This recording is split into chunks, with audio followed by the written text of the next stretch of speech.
Hey friends, it's Jennifer with the Passionate Papery Company. I hope you guys are doing well. In this week's video, I wanted to take a book that I picked up, I think, at a Dollar Tree a while back, and turn it into kind of an art journal. So what I had done previously was go ahead and go through the book, and I just glued 2 pages together. And so I did that throughout the entire book just to make the pages thicker. And so today, what we'll do is start with the covers, and then we will work on the inside of the book. So I start with gesso because the outside of the spine of the book kind of has it engraved into the book. And even if you paint it with regular paint, it would still show through. And so I'm sorry, whoever the author of this book is, just know that it's going to be used for good.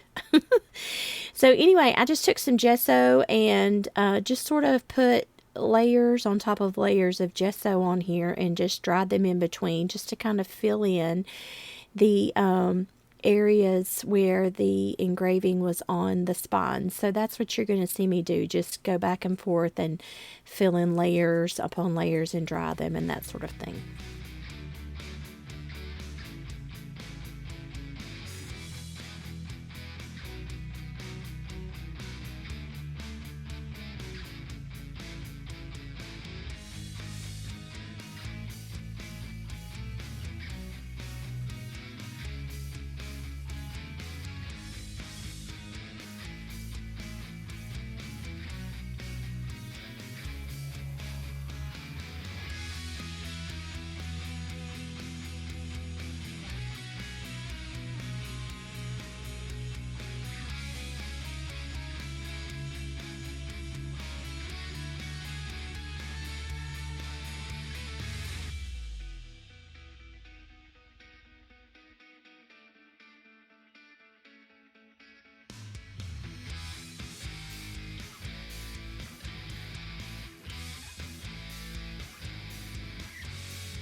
Okay, so now that this is done, we're going to work on the back cover, and I'm going to take some gesso and go ahead and put it on the pages, and just in this particular case, I took a baby wipe and just wiped it on there pretty good, getting it, make sure I got it all the way to the edge.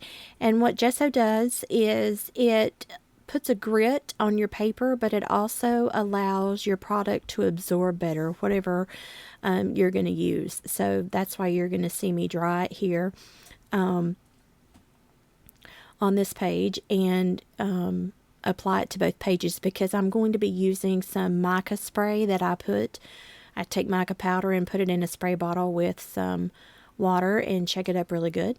And here's my alcohol and water sprays. And I've used a color spray, so I'm going to use this blue here, and that's the alcohol.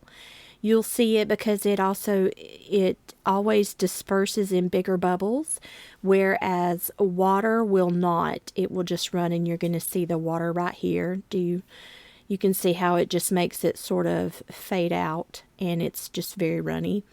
And I will go back and forth and use this on these pages in different ways. Like I'll spray some alcohol and then some water on top of the mica spray. Here I'm using a different color, and you'll see alcohol. You see how big it sort of disperses that out. And then you'll see on the opposite page, I will use the same color, but I will use water, and you'll be able to tell because it doesn't make the mica powder disperse as good. It's more runny. And I totally discovered this by accident because, as you can see, I keep my water and my alcohol in the same 2 different bottles, but they're the same, and of course I don't label them. So I happened to pick it up and I discovered it by accident. So now I'm going back to the front cover because that's all I'm going to do right now on the back cover, but I'm going to do the same thing on the front cover. I'm just going to cover it with a good coating of gesso and dry it, and then start going and with some distressed ink and some mica sprays and alcohol and some water, and just sort of make a background. You'll see I picked out some distressed oxide ink here, and I'm just going to stamp it on the pages, and I will use a combination of the alcohol and the water to kind of wet it down. This is alcohol because it will keep the shape, but it will allow the color to bleed a little bit. So you can see the squares that I stamped on there, and now I'm just sort of drying that effect. That's just with the alcohol, and I'm going to do this green color just sort of smeared on there a little bit. And I'm going to use water this time, and you're going to be able to see the difference because it's going to take that shape out and really blur it up. You see how that does? And make it more runny, so it won't keep the shape, but it still gives the bleed effect. It just, water affects it differently than the alcohol spray will. And so that's what I'm going to continue to do here, is that's water that I'm using. But you'll be able to see this is kind of how I go back and forth on the front cover, and with the different distressed oxide and maybe some mica spray, different things, and just decorate this cover because it's very relaxing for me because I don't really think about it. I just watch TV and kind of spray and dab and do whatever. So you are going to see me do that for the rest of this front cover.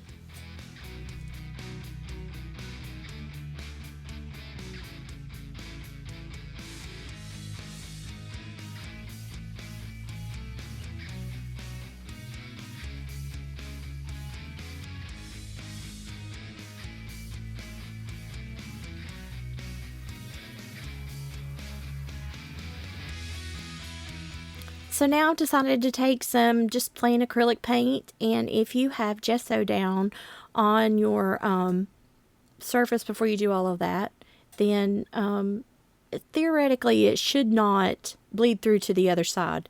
I guess it depends on how well you put the gesso down, but that is that's alcohol that I used right there. But anyway, so I'm just sort of spraying and painting. Again, this is just, I don't really pick out colors ahead of time. I don't do any of that. I just spray and dry it and just go with it at the time because it's just art to me. I don't set out to make it something specifically. So that's just what you're going to see me do here.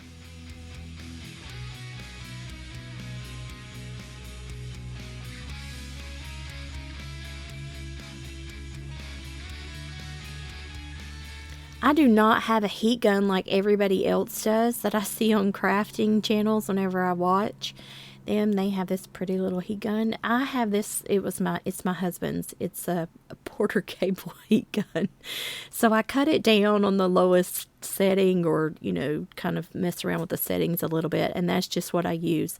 Let me know if a different heat gun would be better, or what you guys use in your crafting stuff.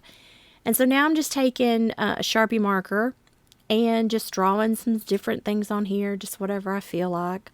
That was a couple of hearts. I may turn those into birds or something. I don't know. I'm just sort of messing around with it a little bit. Again, it's not, when I do these kinds of things, it's not set out. I just do what feels natural.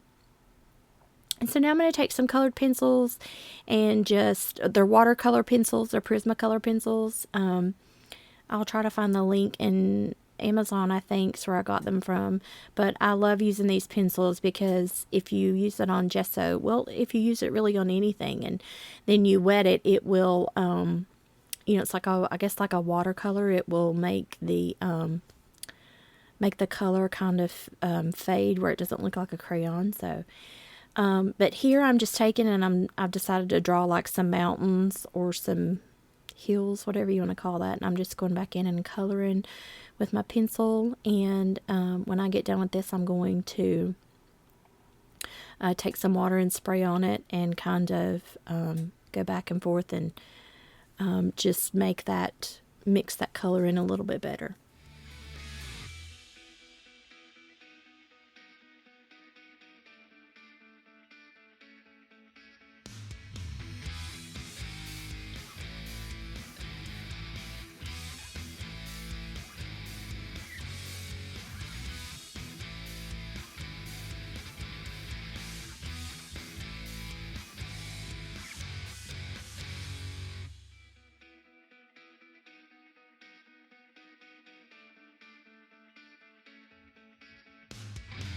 Again, I'm just filling in here with the colored pencil, and you can see I've taken some water and I'm just kind of filling in with my finger, just making different things. These are trees. I'm not an artist, by the way.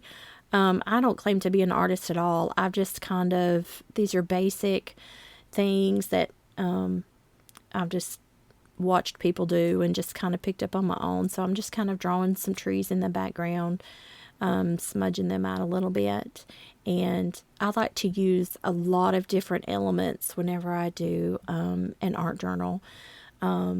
Like gesso and paint and mica spray and distressed oxide. I like to use a lot of different things in one specific art thing, just because I think it's neat to be able to use all of these elements and see how they react.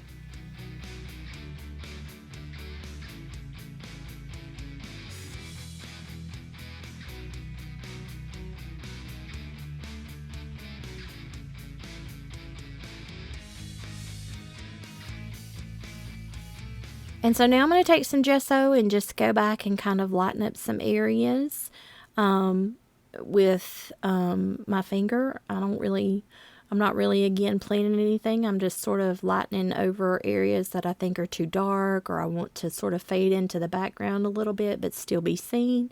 And so you'll just see me do that here.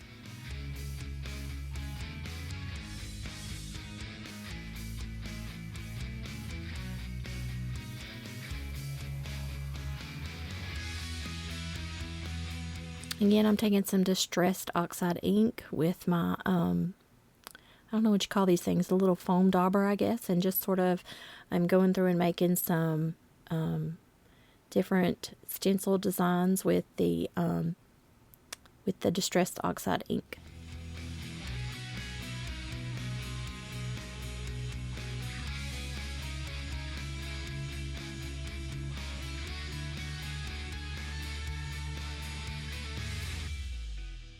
Now I'm just taking a gold metallic pen and just picking out different dots. Again, it's just random kind of things that I do.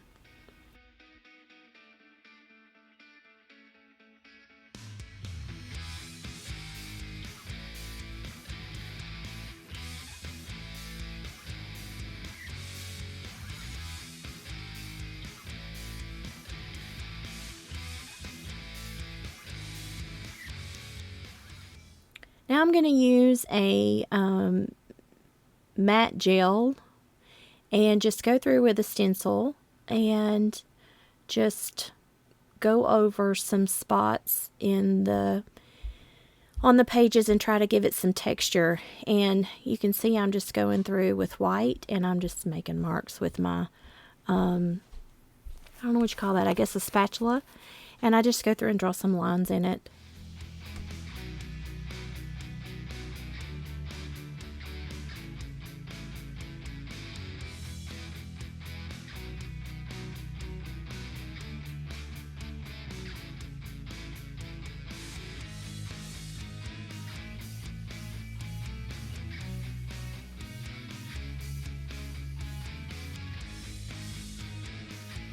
And I will try to find a link for the products that I use there, that Liquitex. I think it's matte gel or something. I can't remember, but I'll look it up and try to put a link to that below. I've had these things for years, so I don't use them very often. So this was a good time for me to kind of use it a little bit.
And so now I'm going to take some burnt umber just paint, or you could just use brown paint. I just picked this particular one up. Everybody's book's going to be different.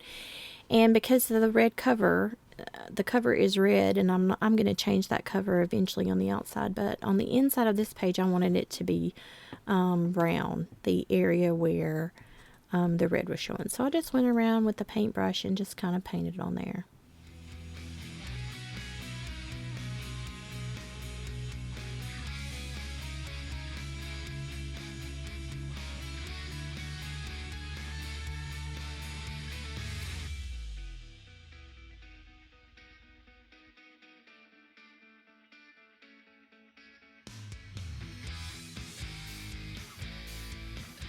You can also see on the opposite side of the page that I took just a sentiment. I think it was from Tim Holtz, and the word is take risks. And so I just took that off and just glued that down on the opposite page.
And so now I'm just going to take some ink and ink across those edges of that page. You can see right here I didn't get this totally glued together, so I went back and glued that part together, and I'm just going to ink up the rest of the page now.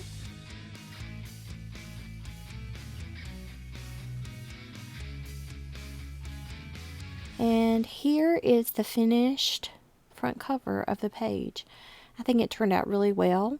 You know, again, I don't think it looks like anything in particular it may to you, but it's just me putting some different things down on a page there.